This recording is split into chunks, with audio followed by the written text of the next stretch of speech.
Ada? Nah, kasih ibu. Ibu kayak aja ibu. Coba singkat aja. Assalamualaikum. Misalnya kita mau pergi mancing nih. Jadi mau sholat gimana Bib? Sedangkan kita pergi itu dari pagi sampai sore. Sebentar, ibu sebentar. Ini pertanyaannya bagaimana, nanti ya di sini baru saya jawab oleh ibu ya. Tapi di laut kapal. Tujuannya mancing. Tujuannya mancing. Tapi berangkatnya jauh.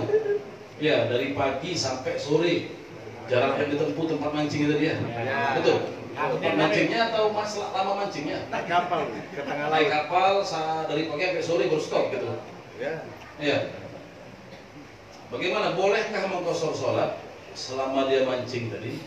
Kita tahu mancing itu ya salah satu ghardun sahih lah, itu satu alasan yang boleh dibenarkan untuk mengqashar. Asalkan tapi jaraknya tadi, misalkan berangkat dari pagi sampai sore baru stop di kapal, berapa kilo jaraknya sudah tempuh? Sekitar 2 jam perjalanan. Ya berapa kilo? Kalau misalkan kapal kan beda sama mobil ya. Kapal kan lebih lambat. Kalau mobil 2 jam ternyata lebih 100 kilo sudah.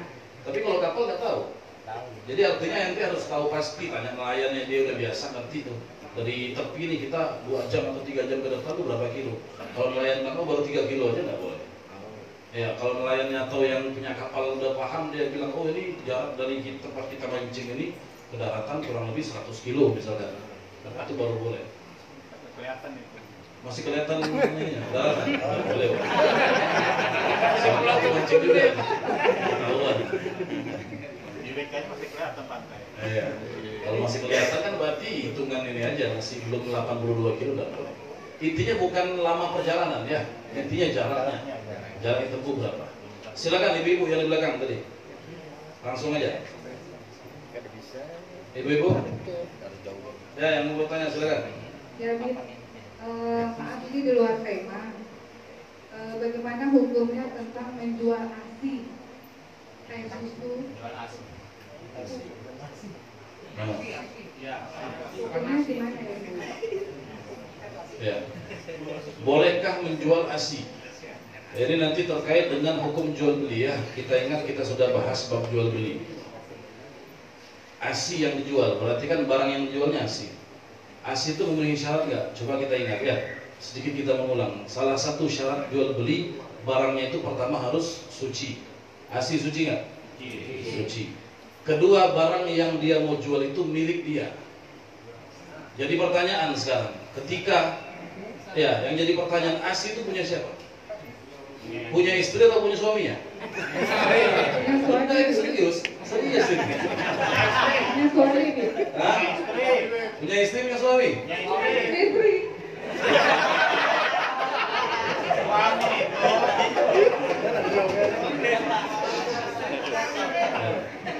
Jadi saya nanya serius ini ya. ASI itu milik istri yang luarkan atau punya suaminya? Punya istri, Beb. Hah? Punya. Yakin? Iya. ASI itu milik suami. Artinya ASI itu hak suami. Makanya ibu-ibu jangankan soal jual, ibu misalkan nyusuin anak orang, ya izin suami haram hukumnya. Kalau mau nyusuin anak orang, ya kita nggak usah cerita jual beli. Kalau jelas kalau jual beli berarti kan harus izin suami. Suami izinin jual aja ya jual. Tapi hati-hati nanti kan terkait dengan apa? Dengan apa? Muhrim nanti jadi anak yang minum tadi. Kita jual sama siapa yang jelas gitu kan? Oh jual sama fulan bin fulan. Makanya kan di zaman Nabi, lihat zaman Nabi nyusunya sama siapa? Halimah, itu bayar. Iya, karena orang Arab dulu itu mereka sengaja menyewa orang untuk menyusui anak-anaknya. Dan terkhusus diambil dari orang-orang Badui, bukan orang kota bahasanya. Kenapa? Karena aslinya orang Badui itu dia lebih tabiatnya lebih bagus. Bahasanya kalau ngomong pun lebih bagus. Karena asli itu pengaruh nanti. Itu dibayar kan jual beli namanya. Boleh dengan syarat izin suami tadi.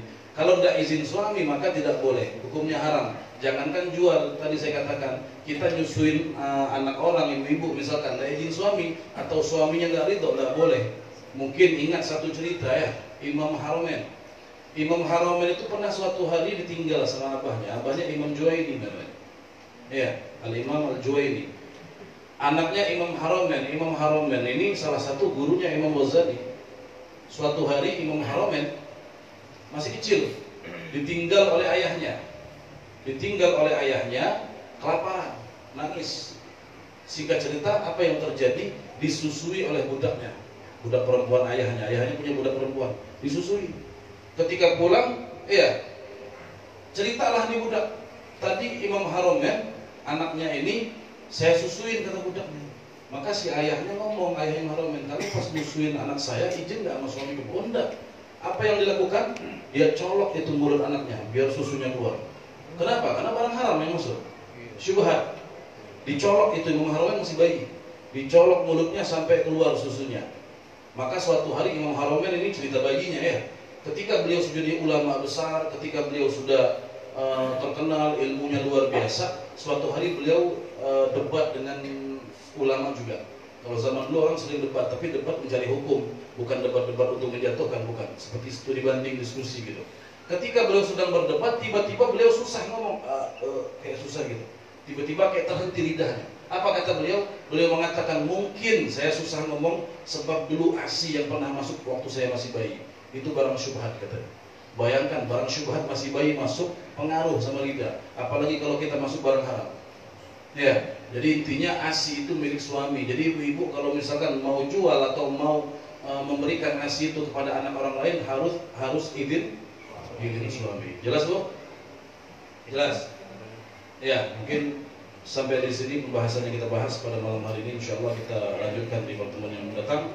Mudah-mudahan kita dipanjangkan umur oleh Allah Subhanahu wa taala, dan mudah-mudahan amal ibadah kita, ilmu yang kita pelajari sesuai dengan apa yang diajarkan oleh baginda Nabi Muhammad sallallahu alaihi wasallam. Amin ya rabbal alamin.